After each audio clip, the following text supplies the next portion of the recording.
У меня два вопроса к Денису. Вот про Нарина вы говорили, Денис, выступление Нарина, но он там, мне все понравилось, единственное, вот это X век, грузинское государство, вот этот. И еще один вопрос, для меня очень, ну, очень важный, досконально ответьте на него, не расплывчато, если можно.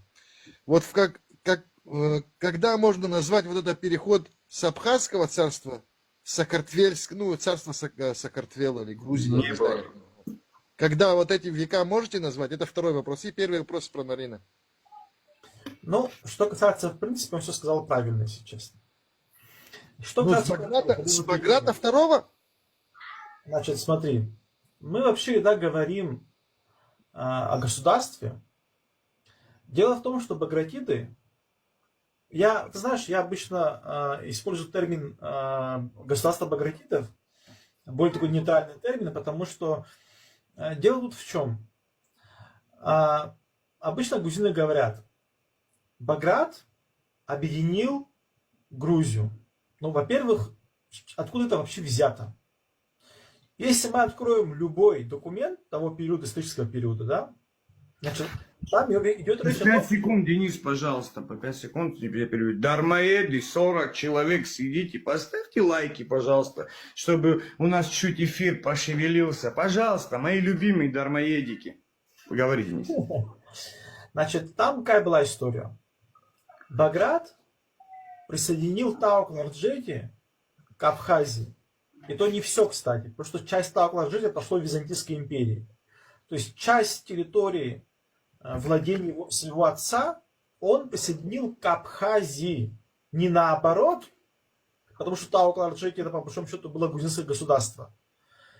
Не Абхазия присоединилась к Грузии, или к Таук-Ларджети, быть более точным, а Таук-Ларджети часть, не все, только часть присоединилась к Абхазскому царству. Поэтому Баграт себя называл царем Абхазии. Свое государство он считал Абхазским царством и внес себя в список абхазских царей. Он же не внес себя в список грузинских царей, правда же? Или царей Таук-Ларджети. Это во-первых. Ты знаешь, есть одна научная работа на тему вообще вот этого переходного периода. Некоторые исследователи считают, что превращение Абхазского царства в де-факто уже по своей сути в грузинское произошло, скорее всего, уже после Баграта. Или при его сыне, или при его внуке. То есть там определенно вот это был переходной период, по большому счету.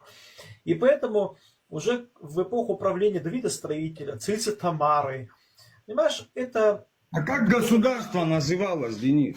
государство они назвали абхазским. По традиции, понимаешь, потому что Ну, я понимаю, да, я с тобой да, согласен. Да. они давали, понимаешь, это тоже надо понимать. Ведь объединение двух государств, Таук-Ларджети и Абхазия, произошло в результате династического брака, по большому счету. И поэтому, понимая, откуда, грубо говоря, корона на их голове, чья это корона, они свое государство называют абхазским. Чтобы вы понимали, я вот в своем видеоролике, в этом коротком рилсе, я говорил о том, что в Московском соборе раньше была надпись. И там было написано следующее, что вот эти росписи, которые были сделаны в Московском соборе, да, которые, к сожалению, грузины уничтожили в советское время, там была надпись, что это было сделано при абхазском царе Давиде. Под Давидом тут имеется в виду Давид-строитель. То есть себя, свое государство они по традиции называли абхазским. Другое дело, что являлось это государство абхазским по своей сути. Вот в чем вопрос, понимаете? Потому что в этом государстве, фактически, с другой стороны, можно сказать, что это был такой, знаете, как бы союз нескольких таких, знаете, царств. Абхазия, Таук-Ларджетия, Ташир-Дзорагети, где правила династия Кюрюкидов. Кстати, Кюрюкиды тоже были багратидами по происхождению. Я напомню, что Багратиды это древнеармянская царская династия. Вот. И в этом государстве, скажем, царица Тамаре очень важную роль, например, играли не только абхазы и грузины, например, армяне. Вот. Те же закарьяны, да, или закариды. Закарьянс. Да, закаряны. они же тоже играли немаловажную роль. Мы почему-то, знаешь, да, мы говорим по поводу вот, Абхазского царства, эпоха там Багратидов, почему-то мы забываем по поводу роли армян в этом государстве. Они тоже не играли немаловажную роль. Роли аланов, осетин в этом государстве, понимаешь? То есть, поэтому я вот в своем видеоролике говорил, история Абхазского царства можно разделить на два периода. Эпохи династии Леонидов и эпохи Багратидов. Кстати, в некоторых материалах 19 века некоторые грузинские исследователи писали абхазские Багратиды.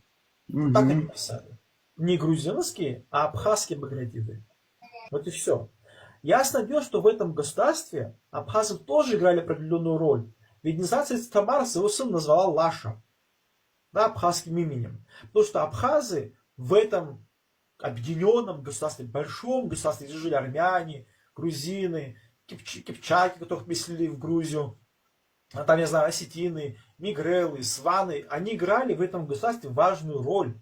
Потому что именно из Абхазии возникло Ну, вот так это их государство. титул, так и звучал их, так и звучал. Титул звучал как царь Абхазов и Картвелов. Да, то есть царь Абхазов и грузинов. Коротко. Денис. Коротко звучало да, так. Денис, если я правильно ваши слова понял, после Баграта II это царство было союз государств Абхазии, там, Картли, Армении, Ширваншаха под эгидой Багратуни. Да. Вот Да, так фактически вот. это была такой, как конфедерация, но официально свое государство они назвали Абхазия, отдавая дань традиции Абхазскому царству. Так будет более точно сказать. А когда она стала Сакартвела, вот тогда... Подожди, оставит Астракартвелу. Вот ты знаешь, если ты читаешь материалы грузинские, например, когда например, в эпоху правления царицы Тамары, грузинский летописец пишет, их царство древнее, имеет в виду Багратидов, находится в спокойствии. То есть для них было Картля и было Абхазское царство. Или, скажем, когда ты читаешь, как царица Русудан сбежала из Тбилиси в Кутаиси, там пишут, что она ушла в Абхазию. То есть вот эта территория, которой правили Леониды или Анасиды, да, то есть вот эту территорию они все еще даже в те времена назвали Абхазией. А это они назвали Сакартвело. То есть для них было понятие, вот это Сакартвело, а вот это Абхазия, вон та древняя Абхазия, которой правила династия Леонидов. Поэтому в этом нет ничего удивительного, что некоторые восточные там летописцы называют территорию Грузии, в том числе Абхазией, ну в политическом смысле нет. Это не значит, что абхазы это грузины или грузин там абхазы. Нет, конечно. Денис. Просто я сейчас повторю, что отдавая дань традиции, свое государство, понимая, откуда это государство... Ну, это царское, традиционное, они же вообще цари, они именно традиционалисты были. И вот эти вот все вот эти моменты, они как бы можно было сказать, де-факто там это Грузия была, де-юре как бы оно осталось. То есть, опять же, возвращаемся к словам Мираба Чухова. Грузия получила свою государственность с помощью Абхазского царства. Все. Ну, давай здесь мы с тобой разделим понятие государства. Государство это немножко разные вещи. У грузин государственность появилась еще, скорее всего, до нашей эры. Ты говоришь, скорее всего, о государстве. Ну, вот сейчас, если ты начнешь мне говорить за Фарнаваза мистического, это теория. А теория это неточность, Денис. Ну, ты знаешь, просто этому есть еще и подтверждение от иностранных источников, на самом деле. Денис, вот мы с тобой... Это немножко мифически, но и Перия упоминается еще до нашей эры. Например, греки упоминают. Денис, пожалуйста, так же, как и Колхида, и Колхи упоминаются, я сторонник, вот сегодня люди мифологию превращают в историю, но это же невозможно. Ты же понимаешь, я не сторонник того, что там грузины гады глупости в Абхазии, значит, мы тоже должны гнев. Нет, я не говорю. Я тебе просто говорю о том, что как считает историческая наука, как таковые. Я согласен. Никто же не отрицает существование Абхазского царства. Ну давай. Не отрицает существование Иберийского государства. Конечно, никто не говорит, у Грузии огромная, классная, крутая история.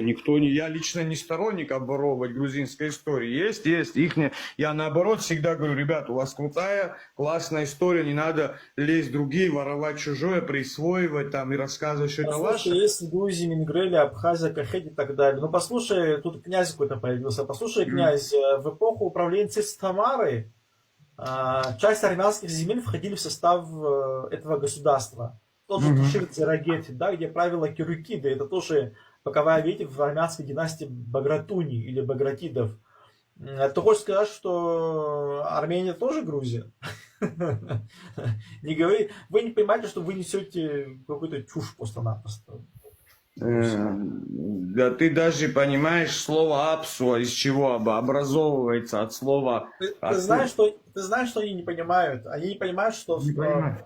в слове, например, вот в греческом источнике, как Абхазию называли? Абазия называли. Они не понимают, что это слово Абаз, корень слова, и окончание абхазские. То есть, если бы это понимали бы, они глупости не говорили бы. Например, если ты сейчас спрошу... Апс, корень, мы же понимаем корень апс. Нет, я имею в виду по поводу абазгов. Да, Из двух слов абаз, абаза, слышишь? это ги Ну, так я окончание, же- абазги, сани-ги. Не всегда думают, Конечно, что это окончание ги абхазское. Так я же говорю, если я говорю, вот эта теория, там, Абхазия, тогда скажите мне, абазги это грузины? Ну, абазги это грузины? Или абазины, абазы, а это грузины? Если абазины не грузины, абазги не грузины, а как абхазы только получается? Тогда если вы говорите, что абхазы такие же грузины, как кахетинцы, меретинцы и гурейцы, тогда я же говорю, получается и абазины, проживающие на Северном Кавказе, тоже грузины. Ты Понимаете? знаешь, Гош, вот тут некоторые грузины, да, говорят о том, что там абхазы появились там, вот, там в 16-17 веках.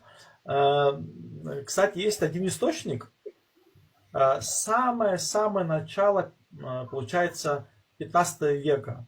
Но этот источник основан на более раннем источнике, где упоминаются абхазы со своей верой, со своей традицией, культурой, языком своим собственным, ну и так далее. Просто об этом источнике грузины не знают. Денис, у меня знаешь, какой вот вопрос недавно в голове созрел? Вот смотри сюда. Мы же прекрасно знаем образование Абхазского царства с царем Леоном, да, вторым. Правильно же? Ну, образование Абхазского царства. Вот меня, знаешь, какой момент интересует? Я прекрасно знаю, и этому есть огромное доказательство. Скажи мне, вот этот переходный период, когда абхазы, то есть с Леоном вторым, когда они устанавливают власть со столицей в Анакапии, потом перенося ее в Кутеш. Скажи мне, пожалуйста, вот в этот период, вот именно этот период, да, там Леон II, кто там после него, Дмитрий, по-моему, или Георгий, скажи мне, пожалуйста, какой письменностью они пользовались? Вот именно их период. Кстати, я тебе хочу сказать, что на сегодняшний день нет ни одного документа, эпоха правления Леонидов написана на грузинском языке.